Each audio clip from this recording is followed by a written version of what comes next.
Thank you to Skillshare for partnering with us on today's video. Hi, welcome to Jovie's Home. Today, we are going to talk about the Dutch educational system, so from preschool all through high school. This is a very highly requested video, and so it is also very dense. There's a lot to talk about, so we're going to keep the chit-chat to a minimum, and I'm just going to give you all the info you need. So if that sounds good to you, then why don't you come on in, kick off your shoes and stay a while. I'm really glad you're here.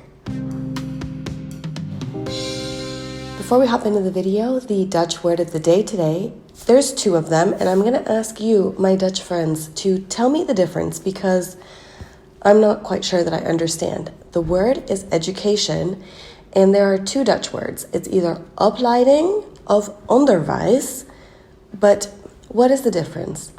Wat is het verschil tussen onderwijs en opleiding?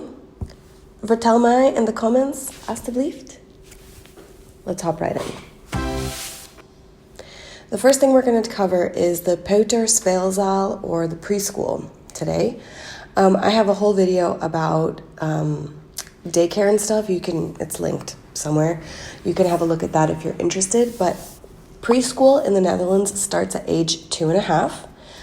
And depending on whether or not you speak Dutch at home will determine how many days a week your child can go to preschool. If you are speaking Dutch at home, then your child can go to preschool between 1 and 2 days a week. And this is paid for by the parents. There is some kind of allowance. It's similar to the daycare structure, but you do have to pay for it. And your child goes to preschool 4 hours in the morning or in the afternoon, depending on the scheduling. In preschool, they're learning. They're just getting ready for school. Preschool, duh. We don't need to spend that much time on it. The thing that I do want to mention here, though, is if you are an immigrant or an expat, or you are not speaking Dutch at home, and you have a small child here, you should go to your consultatiebureau and let them know that you don't speak Dutch in your household. What will happen then is the consultatiebureau will give you a referral letter, or they will send it directly to the gemeente, and you will then get kind of a prescription for your child to go to preschool more days a week. And because it's referred by the consultatiebureau, the price is quite a bit reduced, and that is, again, depending on which part of the country you live in. It will depend on how much less you pay, but it is a significant cost savings if you are referred by the consultatiebureau. So once your child reaches the age of 4, they will be sent off to basisschool, or elementary school in the Netherlands. There are many different types of elementary schools here, and you can choose. There are religious schools, there are non-religious schools. You have the Dalton method, you have Montessori type schools. You have, of course, Dutch regular schools. There are international schools. There are private schools. I do want to mention, unlike in some countries or places where I've lived in the past, the place where you send your child to school is not dependent on where you live. So if you live in one part of the city, you are welcome to register your child at the complete other end of the city. However, because of this system, there is kind of, I don't want to call it a lottery system. Bottom line is, where I live in The Hague, basically once your child turns 1 year old, you already get a letter from the government, from the gemeente, asking you to indicate your preferences for your schools when your child turns 4, which is a bit crazy to think that you are registering 3 years in advance. Elementary school lasts for 8 years. Throughout these 8 years, there are annual kind of government tests given to the children throughout, during which your child is tested on certain skills, on whether or not they're reaching the kind of expected milestones. So it is possible that your child is kept behind if they have not reached the required skills. In your second to last year of elementary school, or the basisschool, your child is given kind of an exam. And based on the results of this exam, you are given an advice on which high school you'll be going to. We'll get there next. And this advice is not binding, but it kind of already gives you an insight as to what high school your child will be going to, what type of high school they'll be going to. And then again, in the last year of their elementary school, they're given this exam again, and then you're given kind of like the official advice as to where the educational system, the teachers, etc., think that your child will thrive best. And now a word from our sponsor, Skillshare. So Skillshare is an online learning community with thousands of inspiring classes for creative and curious people. You can explore new skills, you can deepen your existing passions, and you can get lost in creativity. I personally have been taking classes on how to research videos better, how to write more creative videos. Editor Dan has been taking piano lessons on Skillshare, so it's a really wide variety of different things that you can do. One cool thing about Skillshare is that it's curated specifically for learning, meaning that there are no ads and that they're always launching new premium classes. You can stay focused and follow wherever your creativity takes you. And it's less than $10 a month with an annual subscription. Another thing that I really love about Skillshare is, as much as I thought that we were going to be free in 2021, it seems that we're not. And so I'm going to use this time of being stuck at home to really better myself and further my education. And, the classes are nice. They're kind of short. It's nice. It's bite-sized kind of classes. You can do them in a sitting, 1 or 2 hours, and it's done. It's not like a 12-week program or something.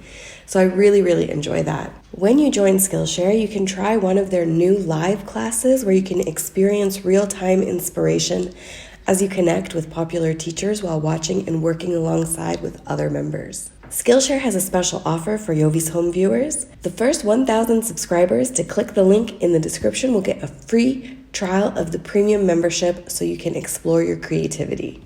Skillshare members get unlimited access to thousands of inspiring classes with hands-on projects and feedback from a community of millions. Most classes are under 60 minutes with short lessons to fit any schedule. So thank you once again to Skillshare for sponsoring today's video. We really appreciate that you partnered up with Jovie's Home.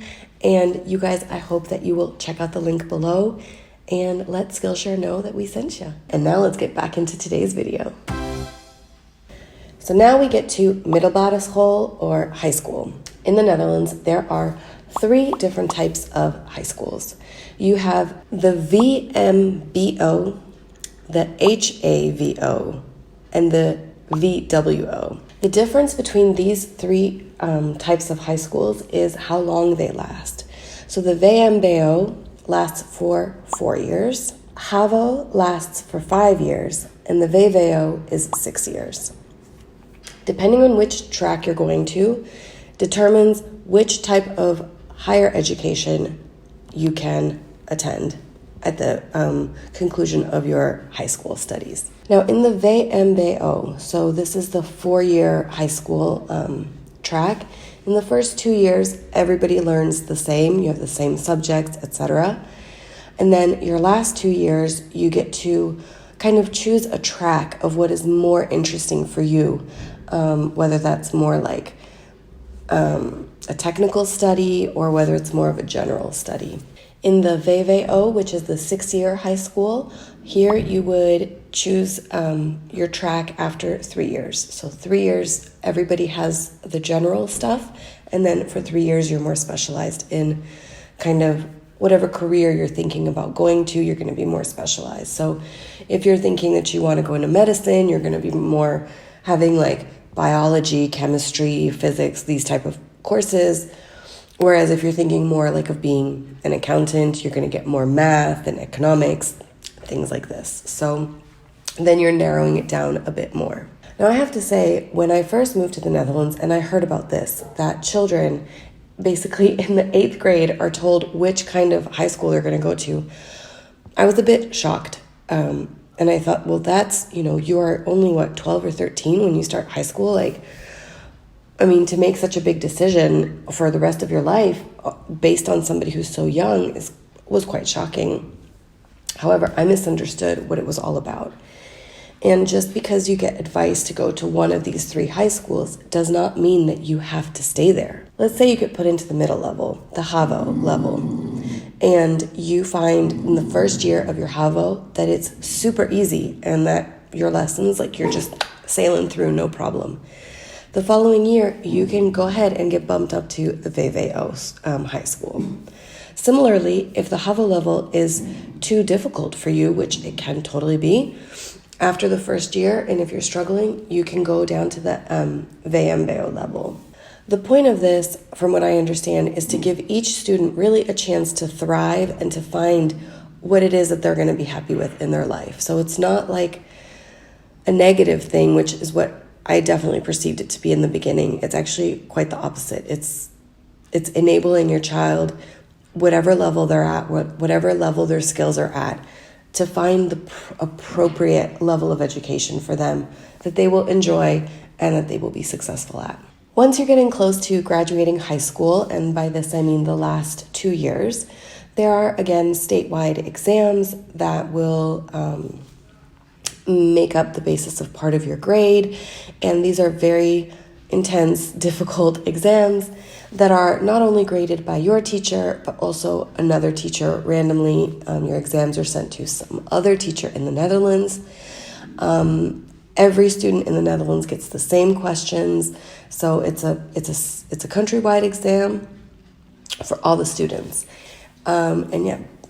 Based on your performance on these exams plus your performance throughout the year determines whether or not you will actually be graduating. Presuming you've graduated, and that's great, congratulations.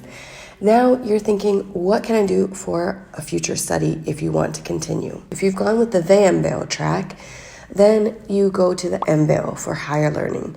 These are more like technical schools or like professional training institutes. So for example, with your MBO, you could go to, hairstyling school or to learn some kind of technical trade. If you've gone the HAVO route, then you go to an HBO. Now, this is where it gets difficult in explaining it in English, because an HBO, it is like a 4-year university. It is just not called a university. So with the HBO study, you can learn something really specific, like professional, like nursing. You can go to nursing school. But you can also do nursing at the university level if you've done the VWO. But that is a higher level of nursing, so it's just a little bit different. So the HBO schools, they last 4 years, just like a university, but you can also, so you can choose like a very specific job type of training, as I said, like nursing, or like Dan, who is studying at the HBO level with creative business, and he is going to be learning a lot of different skills that are useful in a variety of different ways, but it's not specifically attached to a profession like studying nursing would be. If you've done the VWO for 6 years, then you can just go ahead and apply to university. Does this mean that you can't go to university if you've done a HAVO study? No, it does not mean that. It just means that you need to make up some different classes at some point, so you might need to do an extra year of high school if you want to go to university. So it's quite flexible and kind of like choose as you go, like a choose your own adventure, if you will. But yeah, so basically the doors are open to any student to do whatever it is that they're gonna want to do, as long as they're showing that they're capable of doing it and that they're enjoying it and that it's, it suits their skills and their abilities. Okay, you guys, so that completes this video. This was a very general kind of overview of the Dutch schooling system. Please let me know if you have any questions or comments, leave them down below. I understand that it is super, super confusing when you first get here, but ultimately you will figure it out as you go. Thank you guys so much for coming over. I really hope that you enjoyed today's video. I hope that it gave you some insight into the Dutch school system, and I look forward to seeing you in the next one. Bye.